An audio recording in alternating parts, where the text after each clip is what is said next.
ketika villain jatuh cinta pada NPC. Itu adalah plot utama di manga yang saya akan ceritakan kali ini. Manga ini berjudul Yamiochi Rasubosu Reijo no Osanana Jimi ni Tensei Shita Orega Shindara Bato en Kakutei nanode Shaikyo ni natta kedomo Yamiochi Yandere ka shitemasen ka. Anjing, panjang banget judulnya. Manga ini akan berkisah pada seorang pria yang bereinkarnasi ke game otome yang dia mainkan dan bereinkarnasi menjadi pria yang bukan MC ataupun karakter penting, hanya NPC yang bernama Ars Leofort, yang suatu hari malah jadi teman masa kecil dari villain dalam cerita game yang bernama Eleanor Anchines. Demi menghindari bad ending, dia akan berusaha berteman baik dengan Eleanor. Nah, apakah bro satu ini dapat meluluhkan hati sang villain dan membuat mai kisahnya sendiri? Hai, gua Rins Nime dan selamat datang di segmen Baca Manga. Ini dia alur cerita manga Yamiochi.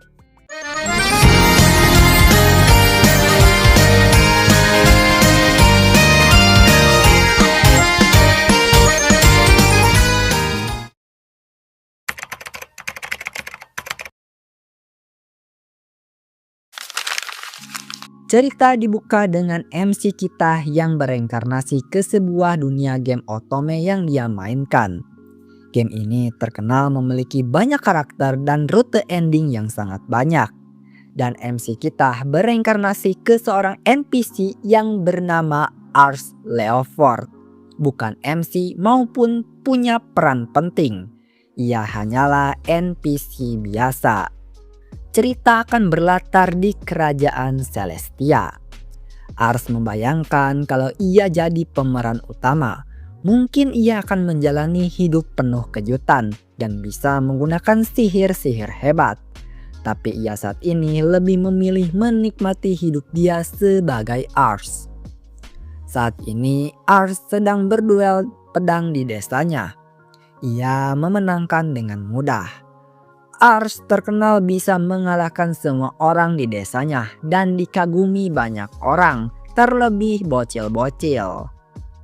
Alasan ia bisa kuat karena ia berlatih sangat giat, karena tak ada kegiatan lain yang bisa dia lakukan ketika bereinkarnasi menjadi Ars. By the way, tidak diceritakan ya siapa nama MC kita sebelum bereinkarnasi menjadi Ars. Mungkin akan dijelaskan seiring cerita berjalan. Kembali ke ceritanya, seorang pria yang merupakan direktur desa memuji kemampuan Ars. Ia mengatakan kalau Ars bisa saja menjadi kesatria di masa depan. Ars tak terlalu pede. Ia bersikap rendah hati yang membuat direktur semakin berkesan terhadap sikap dewasa Ars walaupun Ars itu masih anak-anak. Direktur desa mengatakan kalau ada seseorang yang meminta permohonan pada Ars.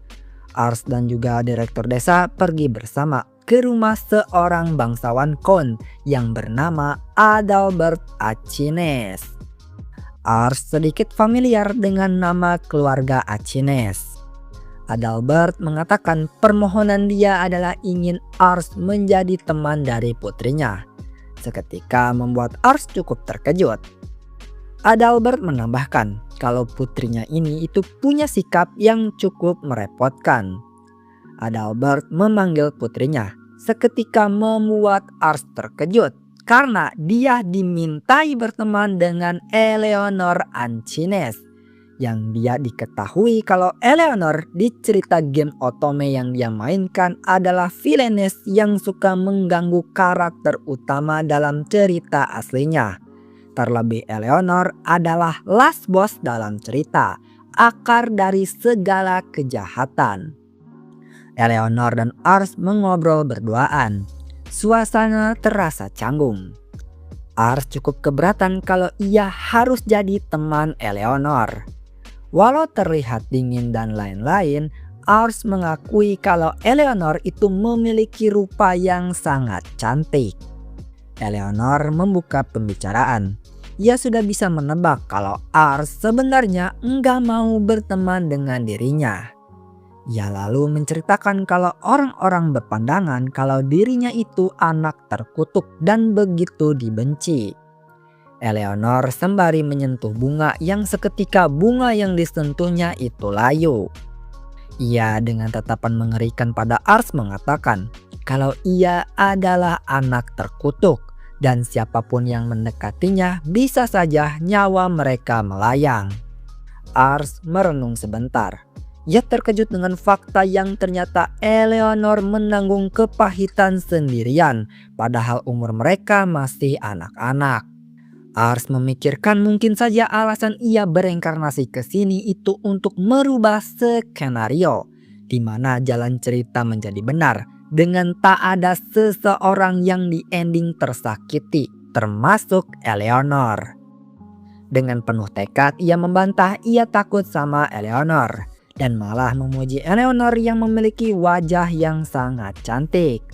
Seketika Eleanor begitu terkejut karena ini pertama kalinya dia dipuji. Bro kita dengan lembut lalu mengatakan apakah ia bisa menjadi teman dari Eleanor. Bunga yang sebelumnya layu juga kembali mekar. Di momen ini mari kita bilang, I can fix her.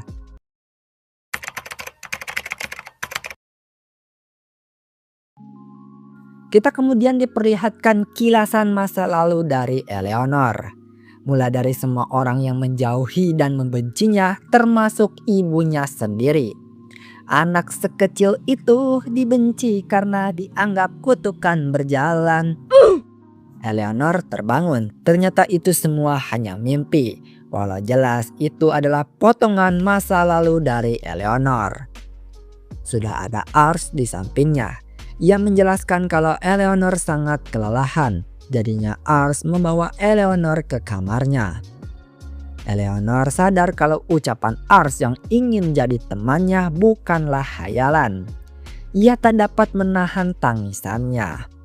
Ars begitu panik lalu memeluk lembut Eleanor yang membuatnya sedikit tenang. Ars dan Eleanor mengobrol. Eleanor masih enggak pede menjadi teman dari Ars. Tapi Ars menenangkannya. Ia meminta Eleanor melakukannya perlahan karena komunikasi adalah hal penting dalam persahabatan dan Eleanor menerimanya. Beberapa hari kemudian sikap Eleanor berubah sangat drastis. Yang sebelumnya pemurung, enggak pede, berubah jadi sangat-sangat ceria bersama Ars. Mulai dari Eleanor yang menunjukkan sihir ke Ars biar dipuji sama Ars, membuat kue untuk Ars, sampai menonton bintang langit bersama. Perubahan drastis ini membuat Ars terkejut karena hanya dalam kurung beberapa hari Eleanor begitu berubah. Eleanor yang sedang berbicara dengan Ars cemberut karena Ars tidak mendengarkannya. Ars meminta maaf karena ia sedang merenungkan sesuatu. Eleanor dengan muka cemberutnya mengatakan, "Emang ada ya hal lain yang kamu pikirkan selain aku?" Eleanor berbicara tentang selera pakaian yang disukai Ars. Ars tersenyum dan ngeris lagi mengatakan, "Bagiku hal terpenting itu adalah kamu." Yang ngebuat Eleanor terkena damage akan ketampanan dari Ars. Tak lama Adalbert muncul. Ia ingin meminjam Ars untuk berbicara dengannya. Ars kemudian setuju. Walau Eleanor terlihat ngambek karena Ars dari tadi udah merenung. Ars berbisik manis pada Eleanor. "Apapun pakaian yang kamu kenakan, semuanya akan terlihat indah." Bro bener-bener suka ngeris. Alasan Adalbert mengajak Ars berbicara karena permintaan Ars telah disetujui. Permintaan yang dimaksud adalah menjadi pelayan pribadi untuk Eleanor. Adalbert memastikan apa Ars tidak keberatan sama sekali. Ars menjawab ia tidak keberatan sama sekali. Ia tidak mau menggunakan wewenang Adalbert sebagai bangsawan Count. Mendengar itu Adalbert tersenyum dan bangga dengan sikap dewasa dari Ars. Walau Ars itu masih berusia 7 tahun. Ars mengenakan pakaian pelayannya. ia kembali menemui Eleanor yang udah makin ngambek. Saat Ars masuk, Eleanor berniat protes karena Ars berbicara lama dengan ayahnya. Tapi enggak jadi melihat Ars yang mengenakan pakaian pelayan. Ars berlutut dan meraih tangan Eleanor dan mendeklarasikan jika mulai sekarang ia adalah pelayan pribadi Eleanor.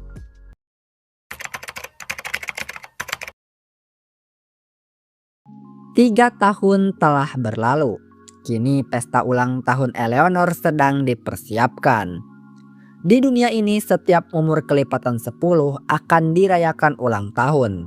Jadi kalau umur Eleanor entar 20, 30 dan seterusnya akan diadakan pesta.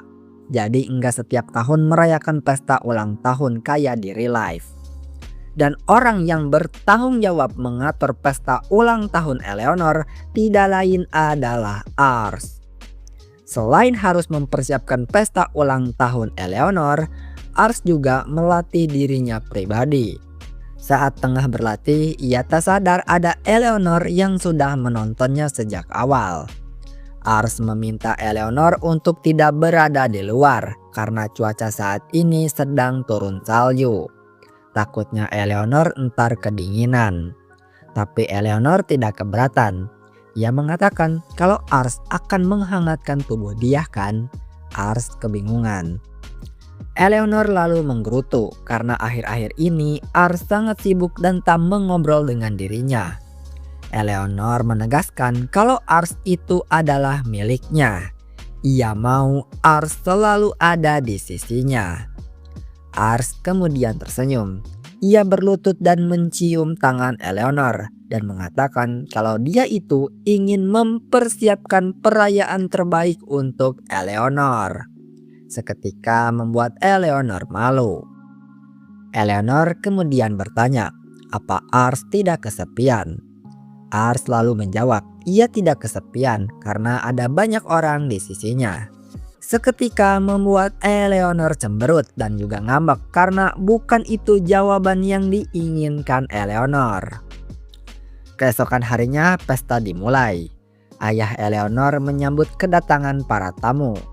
Mata dia fokus kepada Ars, mengisyaratkan untuk menyingkirkan siapapun yang berani macam-macam pada Eleanor. Ars paham kode ayah Eleanor. Tatapan Ars tertuju pada 2 anak seusia dia yang menyadari tatapan Ars lalu juga menghilang. Tak lama Eleanor muncul. Kecantikannya membuat semua orang di sana terpana, termasuk Ars yang memang sudah lama mengagumi kecantikannya terlebih selama 3 tahun akhir ini. Eleanor sudah berkembang jadi sangat cantik. Seorang pembantu lain yang bernama Nanai meminta Ars duduk di sebelah Eleanor karena di sisi Eleanor enggak ada pengawal. Dan dengan enggan Ars duduk di sebelah Eleanor. Semua orang menatapnya dengan tatapan seolah cemburu kepada Ars. Eleanor menanyakan apa Ars baik-baik saja. Ars menjawab jelas ia tidak sedang baik-baik saja. Eleanor cemberut sembari protes kecil mengatakan kalau Ars itu pelayannya. Kenapa dia enggak ada di sisinya? Ars menghargai keinginan Eleanor. Tapi ia hanya seorang pelayan dan tak mau merusak pesta Eleanor. Tapi Eleanor kemudian membantah. Baginya Ars itu lebih dari pelayan. Dia ingin merayakan ulang tahunnya bersama Ars. Karena mereka sama-sama berumur 10 tahun. Jadi Eleanor pengen Ars juga merayakan usianya yang ke-10. Sama seperti dirinya. Karena baginya Ars layak mendapatkan pengakuan. Seketika Ars cukup tersentuh. Ia tidak menyangka gadis di dalam cerita aslinya yang jadi villainess kejam bersikap lembut seperti ini. Ars kembali ngeris gitu kan. Ars kembali ngeris. Ia mengatakan hanya merayakan bersama Eleanor udah cukup baginya untuk senang. Lagi-lagi bro yang satu ini membuat Eleanor ngeblush. Di sisi lain, Ars juga waspada terlebih kepada dua anak yang sebelumnya ditatap sama Ars.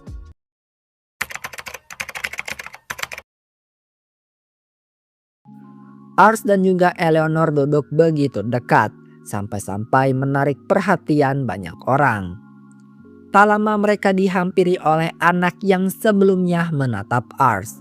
Dia adalah putra Viscount yang bernama Razor Kilmon. Ars menyadari kalau Razor adalah salah satu karakter kandidat yang dapat ditaklukkan hatinya oleh sang protagonis di game Otome yang dia mainkan, serta memiliki sikap preman galak gitu. Razor berniat mengajak Eleanor untuk berdansa, tapi Eleanor dengan lantang menolak karena dia nggak ada niatan buat berdansa selain dengan Ars. Seketika, Razor yang kesal dengan penolakan Eleanor berusaha memaksa Eleanor, tapi dihentikan sama Ars. Ars meminta Razor untuk bersikap tidak lebih atau Razor akan dalam masalah. Tapi Razor yang enggak terima terlebih fakta dia ditegur Ars yang merupakan seorang pelayan, membanting Ars dan juga memukulnya. Ars tidak kesakitan sama sekali. Dia hanya menyayangkan sikap dari Razor. Ars lalu melapangkan sihir tidur kepada Razor. Razor kemudian tertidur. Ars lalu meminta Nanai untuk membawa Razor dan memanggil ayah dari Razor serta ayah dari Eleanor. Eleanor khawatir melihat bekas luka di pipinya Ars, tapi Ars menenangkannya jika dia enggak apa-apa. Ars lalu menemui kakak Razor yang bernama Caesar Kilmon. Dia juga salah satu karakter yang jadi calon penaklukan protagonis utama dalam game. Dibanding Razor, Caesar itu 180 derajat berbeda. Dia lebih tenang dan juga santai. Caesar meminta maaf atas tindakan Razor. Razor punya sikap kasar dan semena-mena karena selalu dimanja. Ars bertanya, apa hukuman yang akan didapatkan oleh Razor? Caesar menjawab hal itu tergantung keputusan ayah dari Eleanor. Dan paling beratnya dia bisa aja diasingkan. Mendengar hal itu Ars cukup terkejut. Ars lalu berpikir, apa jangan-jangan plot utama dalam game sudah melenceng dari yang seharusnya. Dia berharap seperti itu. Karena jika hal itu terjadi, maka nasib Eleanor juga dapat dirubah. Ars meninggalkan ruangan. Eleanor yang masih khawatir menghampirinya. Ars meminta maaf karena pesta ulang tahun Eleanor jadi rusak. Eleanor cemberut dan meminta Ars untuk tidak menyalahkan dirinya sendiri. Karena bagi Eleanor, asalkan ada Ars, dia nggak peduli sama sekali sama orang lain. Ia lalu mengajak Ars untuk keluar bareng sejenak. Bro benar-benar meluluhkan hati Villainess. Bukan cuman itu ngebuat dia jadi yandere akut.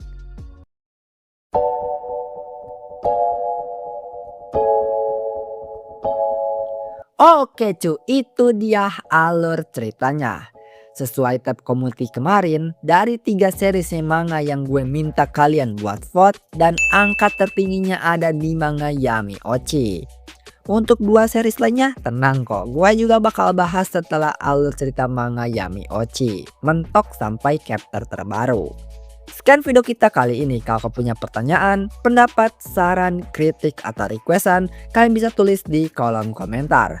Jangan lupa like dan juga subscribe, karena satu subscribe dari kalian ngebantu channel ini bisa berkembang. Buat kalian yang mau nge-support gue lebih dalam, kalian bisa support gue lewat Saweria yang linknya ada di deskripsi. Sekian, gue Arin Snime, pamit undur diri dan kita akan berjumpa di video selanjutnya. Bye-bye.